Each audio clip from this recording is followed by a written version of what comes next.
The transport ship from Earth looked tiny next to the massive alien vessels parked at the Galactic Defense Academy. Jake Martinez pressed his face against the small window and whistled softly. He had seen big things before, during his time as a Marine, but nothing like this. The Academy was built into an asteroid the size of a small moon, with light stretching as far as he could see. "Look at the size of that thing," said Lisa Brooks from the seat behind him. She was still wearing her paramedic uniform from her last shift on Earth. The call to join the Academy had come so suddenly that none of them had time to pack properly. Tony Clark laughed and stretched his arms above his head. The construction. Werger had been fixing a bridge when the military recruiters found him. Reminds me of that building project in New York, except this one's floating in space. The other humans on the ship were just as amazed. Amy Foster had been teaching wilderness survival classes when she got the invitation. Ryan Murphy was between police shifts. Kate Williams had just finished a long day at the hospital. None of them had expected to leave Earth, let alone join an alien military academy. The ship docked with a soft bump that barely registered. Jake stood up and grabbed his small bag. Everything he owned fit into one military-issue backpack. Looking around at his fellow humans, he could see they were all carrying about the same amount of stuff. Meanwhile, through the windows, they could see other alien students with floating containers, energy shields, and what looked like entire mobile homes. "Welcome to the Galactic Defense Academy," announced a voice that sounded like it came from inside their heads. The translation device they had been given worked perfectly, but it still felt strange to hear alien words as English. "All new students report to Processing Center 7. The airlock opened, and they stepped into the academy for the first time. The corridor was huge, with ceilings so high that Jake had to crane his neck to see the top. Alien students moved past them in small groups, and Jake tried not to stare.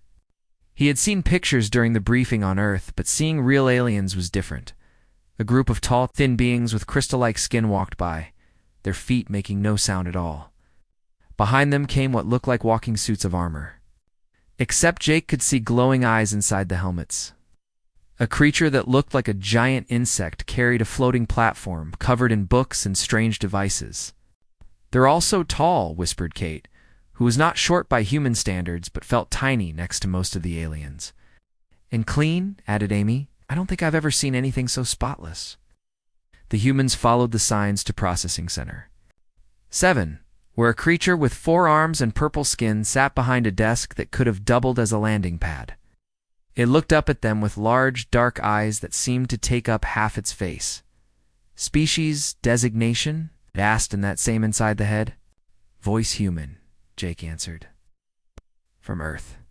The creature tapped something on its desk with 2 of its hands, while the other 2 sorted through papers. "Ah, yes, the Deathworlders. You are smaller than expected Deathworlders," Lisa asked. "Your planet is classified as a Class 12 Deathworld. The survival requirements are considered extreme by galactic standards." The creature handed them each a small device. "These are your room assignments and academy guides. Orientation begins in 1 standard hour." As they walked through the academy corridors following their guides, Jake noticed something interesting. The other alien students stepped aside when they passed. Not in fear exactly, but with a kind of careful respect.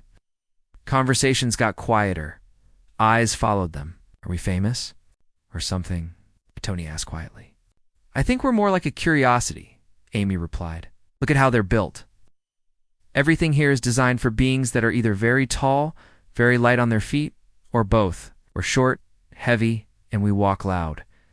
Their rooms were in a section, labeled Special Environmental Needs. Each room was about the size of a studio apartment, which felt huge after military barracks. The walls could change color and temperature. There was a food synthesizer that claimed to make anything they wanted, and the beds could adjust to any shape. Jake dropped his bag and sat on the bed, which immediately molded itself to his body. It was the most comfortable thing he had ever experienced.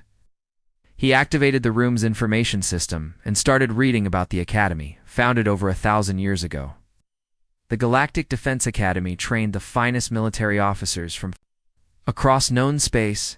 The curriculum included advanced combat techniques, strategic planning, survival training, and leadership development. Graduates went on to command fleets, lead planetary defenses, and maintain peace across the galaxy. The survival training section made Jake laugh out loud. Extreme environments included places with temperatures as low as -20 degrees, atmospheric pressure equivalent to being 2 miles above sea level on Earth, and gravity up to 1.3 times galactic standard. Jake had been in worse conditions during winter training exercises. An hour later, they gathered in Orientation Hall Alpha. The room was enormous, with thousands of seats arranged in perfect rows. Students from dozens of species filled the space, and the humans found themselves sitting together in a small section near the back. Commander Zexthai took the stage, tall being with smooth gray skin and no visible mouth. When he spoke, the words appeared directly in their minds with an authority that made everyone sit up straighter. Welcome to the Galactic Defense Academy. You represent the finest military prospects from across civilized space. Over the next year, you will be tested in ways that will push you to your absolute limits. Many of you will not complete the program. Jake looked around at his fellow humans. Lisa was taking notes on a piece of paper she had pulled from her medical bag. Tony was studying the architecture of the ceiling. Amy was watching the other students with the same intensity she used to track animals in the wilderness. Ryan had his cop face on, alert and assessing, was mentally categorizing what she assumed were stress responses in the various alien species. The first exercise will begin tomorrow, the commander continued. You will be divided into mixed species, teams for a reconnaissance mission. This will test your ability to work with beings different from yourselves, to adapt to unfamiliar equipment and tactics, and to complete objectives under pressure. As the orientation continued, Jake noticed something that made him smile. Academy was designed to challenge students by pushing them beyond their comfort zones. The problem was that humans from Earth didn't really have comfort zones in the way other species did. They had survival zones, danger zones, and really dangerous zones. But comfort was something they created wherever they happened to be. After the orientation, the humans walked back to their rooms together. The corridors were quieter now, with most students either studying or resting. The Academy's artificial day cycle was beginning to dim, creating what felt like evening. So what do you think? Jake asked, as they stopped at the intersection where they would split up to go to their individual rooms. I think tomorrow's going to be interesting, Lisa said with a grin that Jake recognized from their briefings on Earth. It was the same expression she got when she was about to turn a routine medical call into something memorable. The equipment is impressive, Tony added. But I'm not sure they understand what they're working with when it comes to us. Amy nodded. Everything here is designed to test limits. They keep talking about pushing us to our absolute maximum. She looked around. At her teammates, I don't think they realize that our maximum is pretty much wherever we decide to stop. Ryan was quiet for a moment, then said, I've been thinking about what that creature called us Deathworlders. They see us as these extreme beings from a hostile planet. He paused. What they don't understand is that we're not just survivors. We're problem solvers. We don't just endure bad situations, we fix them. Kate laughed. This is going to be fun. As they went to their separate rooms, Jake had the feeling that the Academy was about to learn something new about humans. Something that couldn't be taught in a classroom or measured in a test. Something that would change the way the galaxy thought about cooperation, problem solving, and what it really meant to survive. The alarm that woke them at 0500 hours sounded like nothing Jake had ever heard before. It was less like a buzzer and more like someone had decided to make music out of breaking glass. He rolled out of bed and was dressed in under 2 minutes. A habit that had served him well in the Marines and would apparently serve him here, too. The mess hall was already crowded when the humans arrived. Jake grabbed what looked like scrambled eggs from the food synthesizer, though they were blue and tasted faintly of cinnamon. Lisa sat down with something that resembled oatmeal but moved slightly on its own. Tony had apparently convinced the machine to make him pancakes, though they were perfectly round and seemed to glow from within. Team assignments are posted, announced a mechanical voice that echoed through the hall. Students began moving toward large displays on the walls, pushing and crowding to find their names. Jake found his team assignment first. Team 7 consisted of himself, Quintel of the Crystalline Alliance, and Morthag of the Hegemony. He had no idea what either of those species could do, but he figured he would find out soon enough. Quintal turned out to be the crystal-skinned being he had seen yesterday, except up close she looked even more fragile. Her entire body seemed to be made of some kind of living glass that reflected light in strange patterns. When she spoke, her voice sounded like wind chimes. "I am pleased to work with the humans," she said, though she kept a careful distance. "Your species' reputation for unpredictability should make this exercise interesting." Morthag was easier to understand. He looked like someone had taken a rhinoceros, taught it to walk upright, and then covered it in armor plating. When he spoke, Jake could feel the vibration in his chest. "Human warrior," Morthag said with what might have been respect. "I have heard your people enjoy combat. This is good. Today we fight." "Actually," Jake said, "I was thinking we might try not fighting first and see how that goes." Both aliens stared at him with expressions that were probably confusion, though it was hard to tell with faces so different from human ones. Instructor Veltar called the teams to attention. The instructor looked like a praying mantis that had been scaled up to the size of a basketball player and given too many arms. Each arm held a different piece of equipment or a data pad. "Today's exercise is reconnaissance and intelligence gathering," Veltar announced. "Each team will infiltrate the mock enemy installation in Grid 7. Your objective is to retrieve data from the central command, post and extract without being detected. You have 4 hours. Teams that are discovered will fail the exercise." The instructor handed each team a set of standard equipment: night vision devices, communication gear, climbing tools, and something called a stealth field generator that was supposed to make them harder to detect. Jake looked at the equipment and then at his teammates. Quintel was already flickering in and out of visibility as light bent around her crystal body.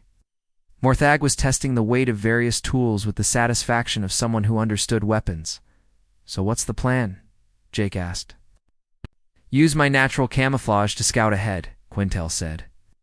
"Morthag will handle any resistance we encounter." "You will. What exactly do humans do in combat situations?" Jake grinned. "We improvise." The mock installation was impressive. It was built into a small canyon with high walls on 3 sides and a single guarded entrance. Sensor towers swept the area with beams of light, and patrol drones moved in regular patterns overhead. It looked like something that would take careful planning and perfect timing to infiltrate. Jake studied it for about 5 minutes, then started walking down the main road toward the front gate. "Human Jake," Quintel called urgently. "That is not stealth. The guards will see you. So that's the idea." Jake called back over his shoulder. The guard post was manned by 2 academy instructors playing the role of enemy soldiers. They were some kind of amphibian species with large eyes and skin that changed colors. When Jake walked up to the gate, they both turned bright orange, which he assumed meant surprise. "Halt," one of them said, raising what looked like a weapon. "This is a restricted area." "Hi there," Jake said cheerfully. "I'm a bit lost. Could you point me toward the Academy shuttle landing pad? I think I took a wrong turn somewhere." Guards looked at each other, their skin shifting through several colors. "You are ... lost?" "Yeah, and I'm supposed to meet my team in about 10 minutes. They're going to be really unhappy if I'm late." Jake smiled and shrugged. "You know how it is." The guard lowered his weapon slightly. "The landing pad is, well, you would go back the way you came, then take the second corridor to the left." "Thanks." Jake said, "Hey, you guys look a little stressed. Long shift?" While Jake was having his conversation, Quintel had gone completely invisible and was moving toward the side entrance. Morthag was circling around to the back, using his natural armor to deflect the sensor beams that swept over him. But Jake was just getting started. He said to the guards, "I used to do security work back on Earth. It's tough staying alert for hours at a time. You ever try the thing where you count backwards from 100? Helps keep your mind sharp." The guards were now completely focused on Jake, their skin shifting to what he hoped were calmer colors. One of them actually seemed to be listening to his counting technique. Meanwhile, Morthag had reached the back wall of the installation. Instead of trying to climb over it or find a way around, he simply punched a hole through it. The wall was designed to stop most species, but it had not been designed to stop someone who could bench press a small vehicle.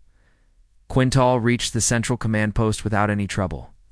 The door was locked with an electronic system that should have taken specialized equipment to bypass. Instead, she found that someone had left a window open on the second floor. It was too small for most species to fit through. But Quintal could bend light around herself and had no real solid form to speak of. Jake was still talking to the guards when the alarms started going off. "Oh," he said, looking around at the flashing lights. "Is that because of me?" The guards were now completely confused, their skin cycling rapidly through every color Jake had seen. "Are you part of the exercise?" one of them asked.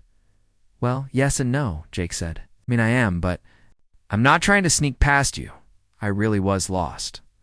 But my teammates are probably doing the sneaking part right about now." It took the exercise controllers another 20 minutes to figure out what had happened. By then, Quintal had retrieved the data. Morthag had somehow managed to fix a broken ventilation system while he was inside the building, and Jake had organized an impromptu discussion group about workplace stress management with half the guards.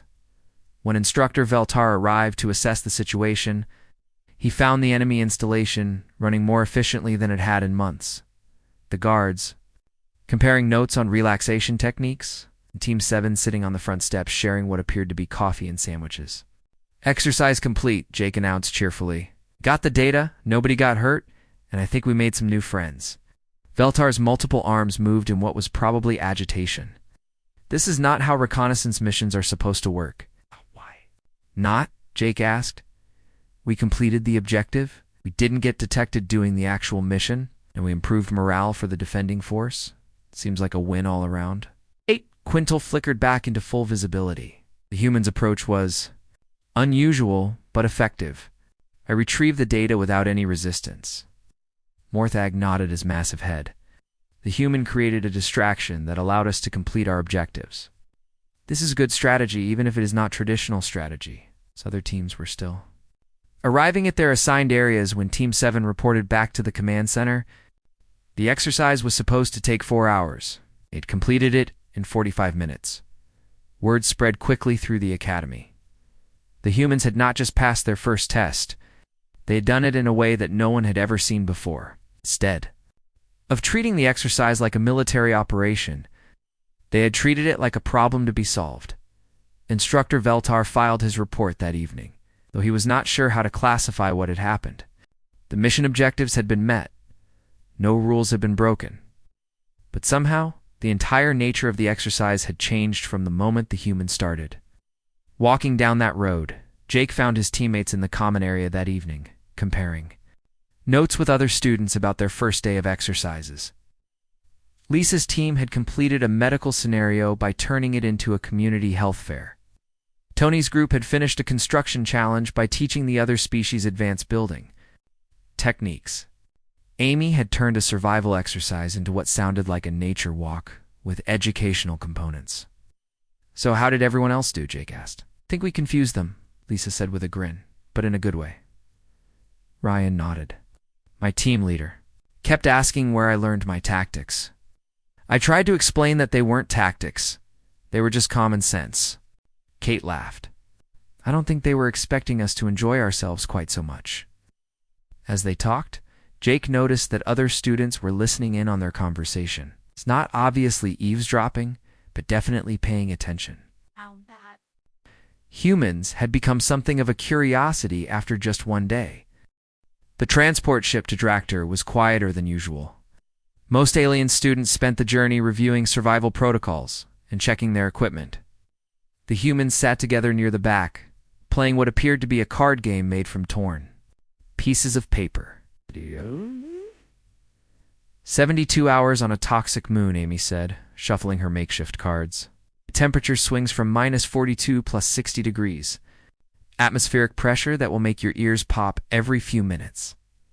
Native predators that hunt by sound. Sounds like camping in Colorado, Tony replied, studying his hand. Except for the toxic air part. Lisa looked up from the medical kit. She was reorganizing. The briefing said the atmosphere won't kill us, just make us sick if we breathe too much of it. I've got some ideas about that. Commander Zexai had been very clear during the briefing. This was not a team exercise. Each student would be dropped at a different location on the moon's surface with basic survival gear. The goal was simple: stay alive for 3 days. Rescue teams would collect survivors at the end of the exercise. The Academy's records showed that about 60% of students completed this exercise successfully. The other 40% required emergency medical evacuation. Usually within the first 24 hours, Jake watched through the window as Drakehurt came into view. It was smaller than Earth's moon, covered in jagged rocks and what looked like frozen rivers of some kind of dark liquid. The atmosphere was thin and yellow, swirling with dust storms that never seemed to end. "Drop zone approaching," announced the pilot. All students prepare for individual deployment. One by one, the alien. Students were launched in individual survival pods toward different areas of the moon's surface. Jake watched them disappear into the yellow atmosphere below, each pod's beacon showing their location on the transport's tracking system. When it was his turn, Jake grabbed his survival pack and stepped into the launch tube. The pack contained water purification tablets, emergency rations for 3 days, a basic shelter, communications equipment, and a beacon that would call for rescue if activated. "Good luck, human," said the flight officer, a creature that looked like a cross between a bird and a lizard. "Try not to become food for the rock serpents." Jake's pod hit the surface of Draktor with a jarring impact that would have broken bones. In most species, he climbed out, took a deep breath of the thin air, and immediately started coughing. The atmosphere tasted like metal and burned his throat. He activated his communicator and checked the positions of the other humans. They were scattered across a 50-kilometer area, each in their own survival zone. According to the rules, they were not supposed to make contact with each other. Jake looked around at his landing site. Rocky ground stretched in every direction, broken by deep crevices and strange formations that looked like giant mushrooms made of stone. In the distance, he could hear something that sounded like howling, though it might have been just the wind. He set up his emergency shelter, a small dome that was supposed to protect him from the worst of the environmental hazards. Then he activated his water purifier and began filtering the yellowish liquid he had found pooling in a nearby rock depression. That was when he heard the explosion. Jake grabbed his communicator and tried to reach the other humans. "This is Jake. Anyone else here?" That boom. "Amy here," came the reply. That sounded like it came from the north. "Lisa's sector, I think." "I'm okay." Lisa's voice crackled through the static. "But I think I might have accidentally improved something."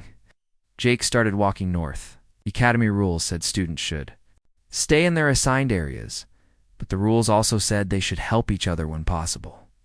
Jake figured this counted as possible. He found Lisa 2 hours later, standing next to what had once been a natural hot spring, and was now a small geothermal power plant. She had somehow rigged her water purification system to tap into the underground heat source, creating a setup that was producing clean water, breathable air, and enough electricity to power a small town. "How did you do this?" Jake asked, breathing deeply of air that actually tasted normal. "The hot spring was already here," Lisa explained. "I just redirected some of the steam through my purifier's heating element. Basic chemistry. The heated air drives off most of the toxins, and the condensation gives us clean water." Within an hour, Tony had arrived. Then Amy, Ryan, appeared just as the sun was setting, followed by Kate. None of them had been summoned. They had all just decided that Lisa's location looked more interesting than their assigned survival zones. "We're supposed to be surviving individually," Amy pointed out, though she was already setting up her shelter near the warm, clean air vent that Lisa had created. "We're surviving individually," Tony said. "We're just happening to do it in the same place." By the end of the first day, what had started as individual survival had become something entirely different. Lisa's geothermal system was producing more clean air and water than 6 people could use. Tony had constructed a shelter system that kept them comfortable even when the temperature dropped to -40. Amy had made contact with the local wildlife. The rock serpents, it turned out, were not actually dangerous. They were about the size of large dogs, covered in stone-like scales that helped them blend into the landscape. They hunted by sound because their eyesight was poor, but they were actually rather gentle creatures that mostly ate small insects and plants. "They're like big, friendly lizards," Amy explained, as one of the serpents curled up near their campfire. "They're attracted to the warmth, and they seem to like having us around."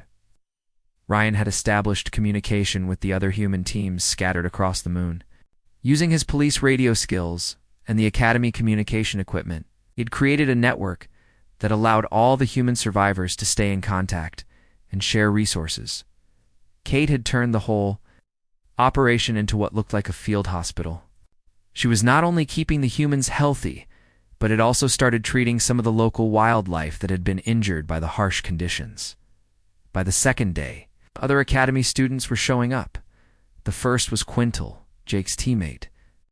From the previous exercise, she materialized out of the toxic atmosphere, looking exhausted and defeated.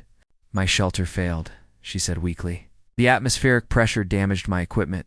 I was going to activate my emergency beacon when I saw your lights." Lisa immediately started treating her for atmospheric poisoning while Tony began repairs on her damaged gear. Within hours, Quintel was feeling better than she had since arriving on the moon. "This is not how survival exercises work," she said, though she seemed more confused than upset. "How do they usually work?" Jake asked. "Students endure harsh conditions until the exercise ends. Many require rescue. It is a test of individual strength and determination." Amy looked up from where she was teaching one of the rock serpents to fetch. "That sounds awful. Why would you want to just endure something when you could improve it?" Students began arriving throughout the second day. A group of hegemony warriors who had been struggling with the toxic atmosphere. Several Etherean intellectuals whose equipment had failed in the extreme temperatures. Even some of the supposedly hardy synthetic collective members who had miscalculated their power requirements. Each arrival followed the same pattern. The alien students would appear at the edge of the camp, exhausted and often injured. Would immediately start helping them, sharing resources, providing medical care, and including them in whatever project was currently underway. Tony had begun construction of permanent structures using materials he had found or created from the landscape. Amy was cataloging the local ecosystem and had discovered several plant species that were not only edible, but actually quite nutritious. Ryan had organized a security rotation, though it was mostly to keep track of everyone rather than defend against any threats. Lisa had expanded her geothermal operation into what was essentially a small industrial complex, producing clean air, pure water, and enough power to support 30 people comfortably by the end of the second day. The human survival zone had become something that Academy observers had never seen before. A thriving temporary settlement with a mixed population of species working together to not just survive, but to improve their situation. Commander Zexty received hourly reports from the monitoring team that grew more bewildering with each update. Survival exercises were supposed to test individual endurance, not create multi-species communities. Students were supposed to struggle against the harsh environment, not transform it into a comfortable habitat. The final report, delivered at the end of the third day, was unlike anything in Academy records. Instead of 40% of students requiring emergency evacuation, 90% had voluntarily relocated to the human sector. Instead of barely surviving, they were thriving. "How do we classify this?" asked the monitoring team leader. Commander Zexai studied the reports for a long time. "I do not know," he finally admitted.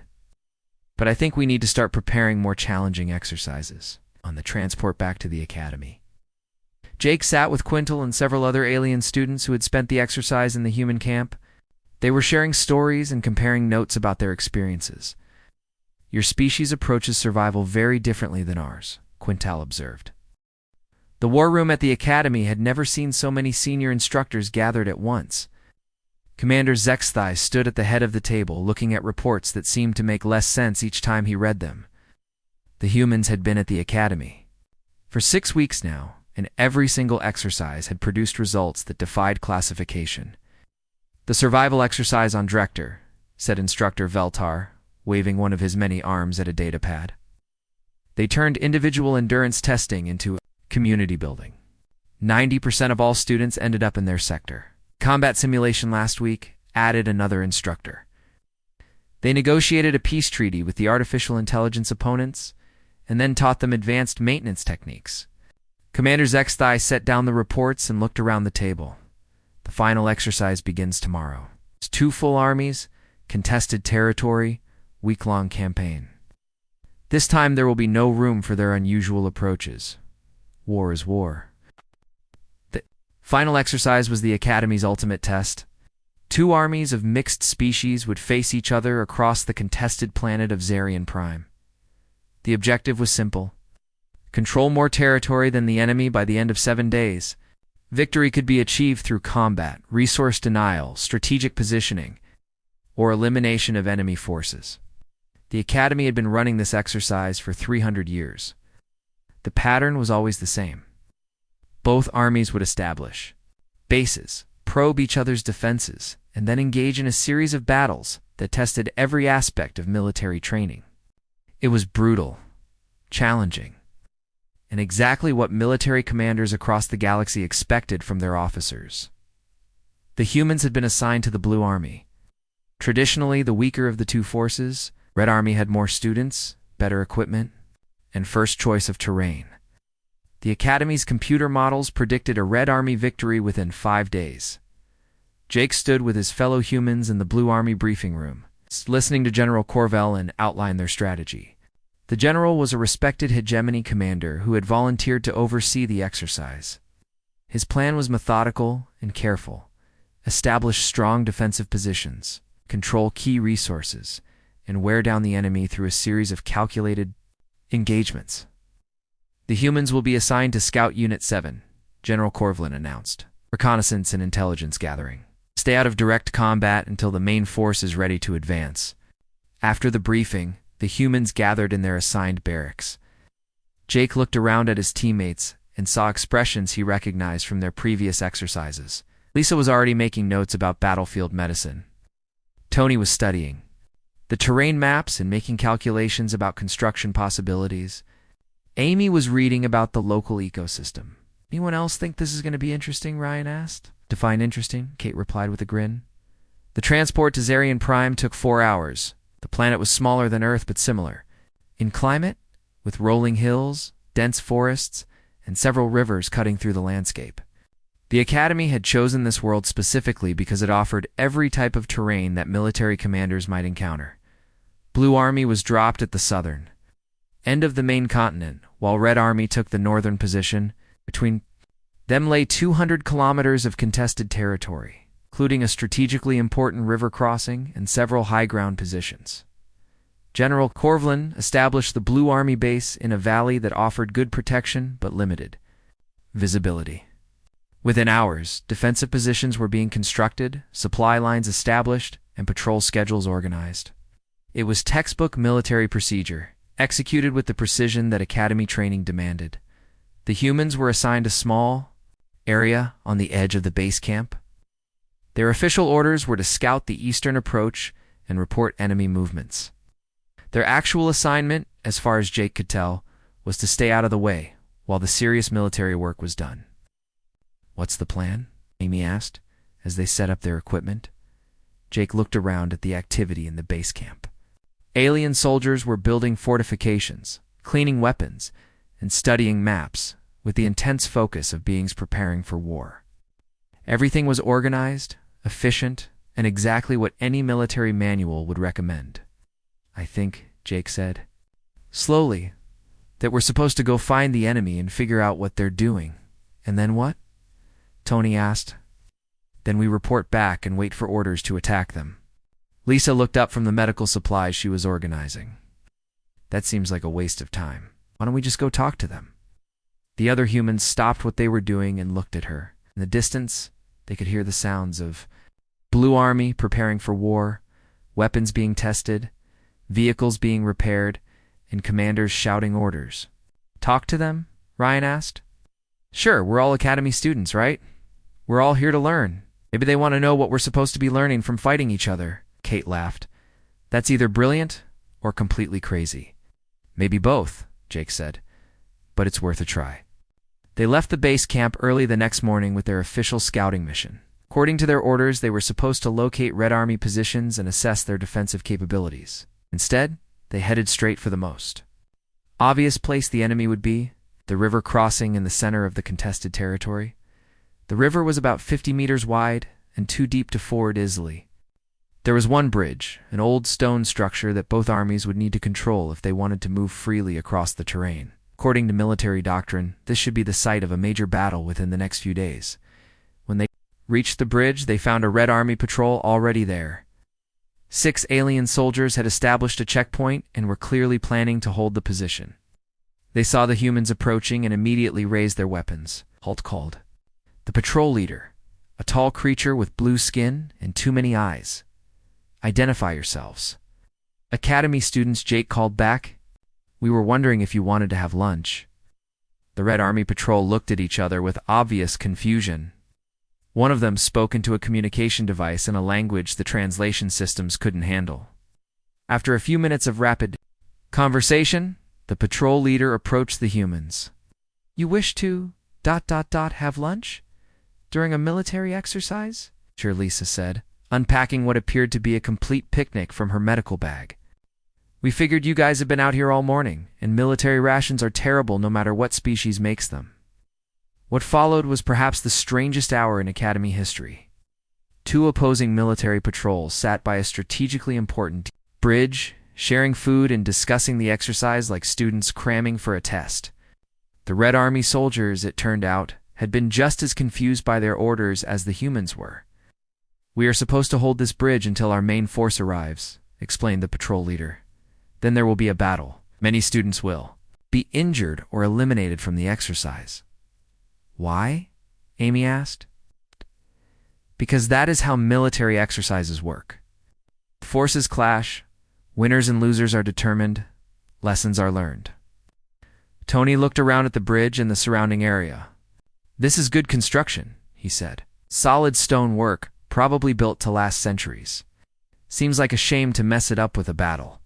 What if we fixed it up instead? Kate suggested. Made it better. The Red Army patrol leader's eyes shifted. In what might have been confusion, fixed what? The bridge is functional. Sure, but look at the approaches. The road surface is rough, there's no drainage system, and those support pillars could use some reinforcement. Tony was warming to the subject. Give me a day and some basic materials, and I could make this bridge handle twice the traffic. Jacob watched the alien soldiers processing this information. They had been trained for combat, prepared for conflict, and ordered to fight for control of a strategic position. None of their training had covered the possibility that the enemy might want to improve the infrastructure instead of destroying it. This is not how war works, the patrol leader said finally. Why not? Jake asked. I mean, you need the bridge. We need the bridge.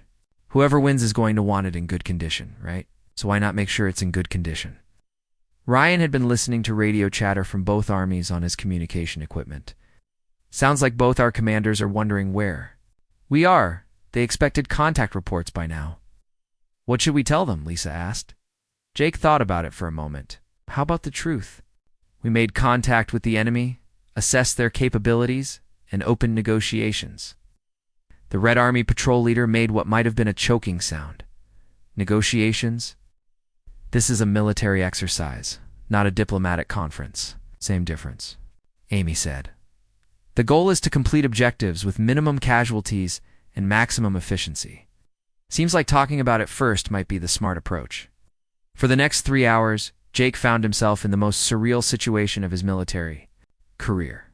He was sitting by a river, discussing military strategy with enemy soldiers who were becoming less like enemies and more like study partners with every passing minute.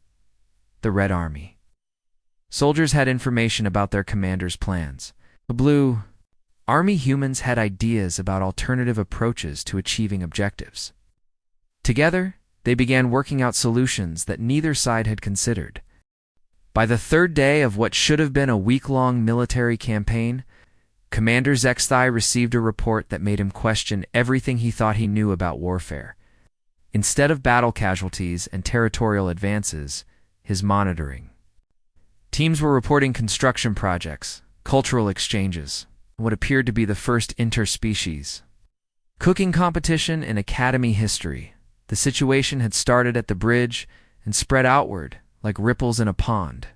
Red Army and Blue Army patrols met each other with increasing frequency, and instead of fighting, they began collaborating on projects that the humans somehow convinced them were tactically important. Tony had organized construction teams that included both armies. They were not just building the second bridge, it improved the road network across the entire contested territory.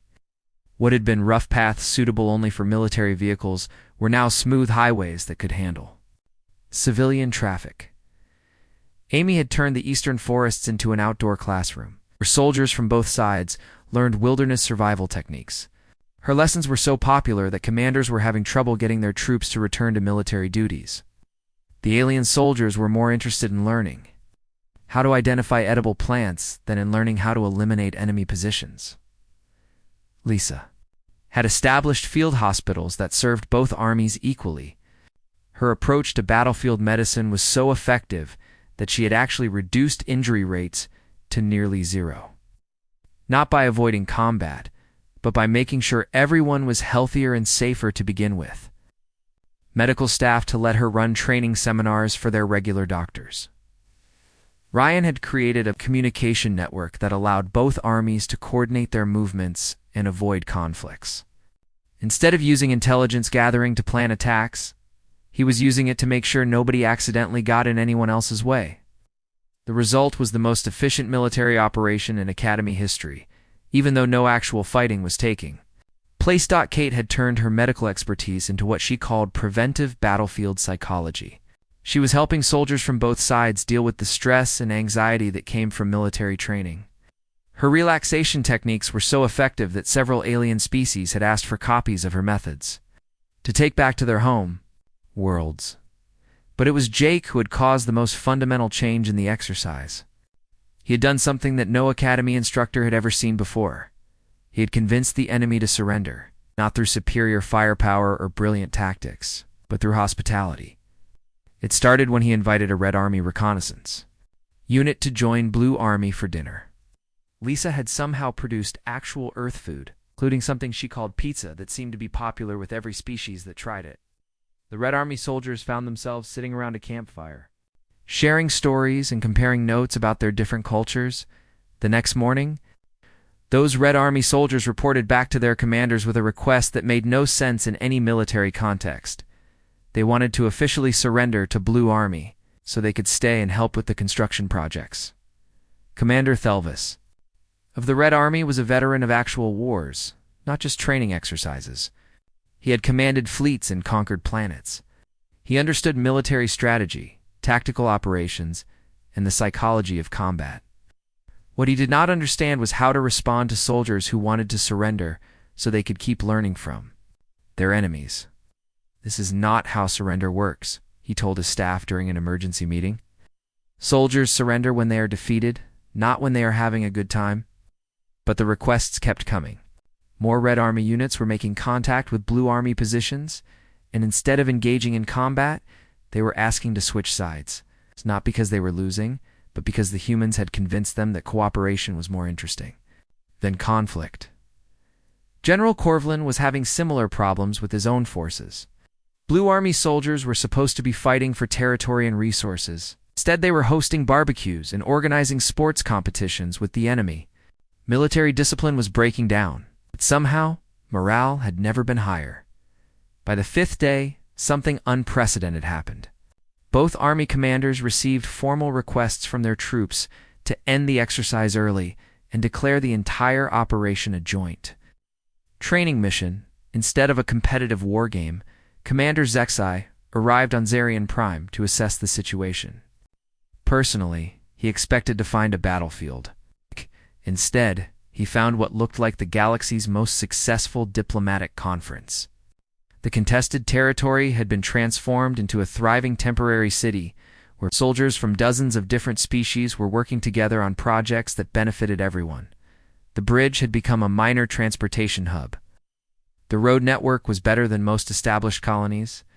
The field hospitals were providing medical care that exceeded Academy standards. The communication systems were so efficient that they were being studied by professional military engineers. "What is the current status of the exercise, Commander?" Zexai asked General Corvlin. The general looked around at the bustling activity. Red Army and Blue Army soldiers were working side by side, their uniforms the only indication that they had ever been on opposing sides. "I am not sure how to classify this," the general admitted. "There have been no casualties. Both armies have achieved all their strategic objectives. Territory is under complete control of joint forces. Resource management is operating at efficiency levels I have never seen before. And the victory conditions?" General Corvlin was quiet for a moment. "Sir, I believe both armies have won." Commander Zexai walked through the camp, observing the activities. He saw hegemony warriors teaching human construction techniques, 2 crystalline engineers. He watched Etherean strategists learning wilderness survival from Amy, while taking notes that would probably revolutionize their military training. He observed Red Army and Blue Army medical personnel working together under Lisa's guidance to develop new battlefield treatment protocols. In the center of the camp, Jake was sitting at a table with commanders from both armies, guessing what appeared to be a schedule for future training exercises. The conversation was animated, with everyone contributing ideas and suggestions. "Human Jake," Commander Zexai called. Jake looked up and smiled. "Commander, perfect timing. We were just talking about how to make these exercises more effective. Turns out that most military problems are really just logistics and communication issues. Once you solve those, the fighting part becomes kind of unnecessary. The purpose of these exercises is to prepare officers for actual warfare." "Right," Jake said. "And we figured out that the best way to win a war is to convince everyone involved that cooperation works better than conflict." "Oh, that's a pretty useful military skill, don't you think?" Commander Zexai looked around at the camp again. Every academy objective had been met. Students had been tested under pressure, had demonstrated leadership abilities, and had learned to work with different species under challenging conditions. The exercise had been a complete success by every measurable standard. The problem was that it had been successful in ways that no one had thought to measure. "The Academy will need to file a report on this exercise," Commander Zexai said finally. "We already started one," Kate called from the medical tent. "Hey, Lisa and I have been documenting everything. We figured it might be useful for future training." "Programs. What kind of report?" Jake grinned. "We're calling it Alternative Approaches to Conflict Resolution through Applied Humanity. It's basically a guide for turning military exercises into community-building projects."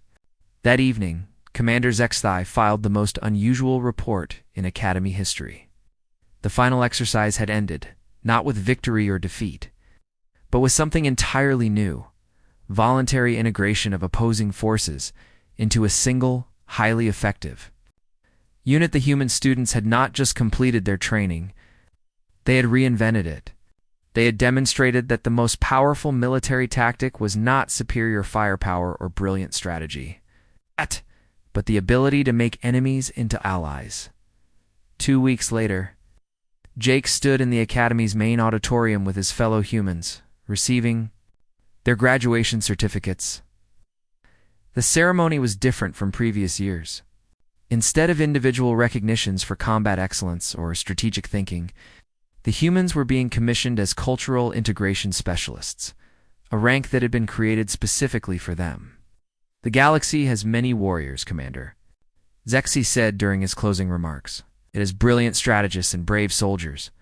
What it has lacked, until now, is specialists in the most difficult military operation of all, turning war into peace." After the ceremony, Jake found himself surrounded by alien students who had participated in the exercises. Many of them were requesting transfers to Earth-based training programs. Others wanted to know if the humans would be willing to visit their home worlds to teach similar techniques.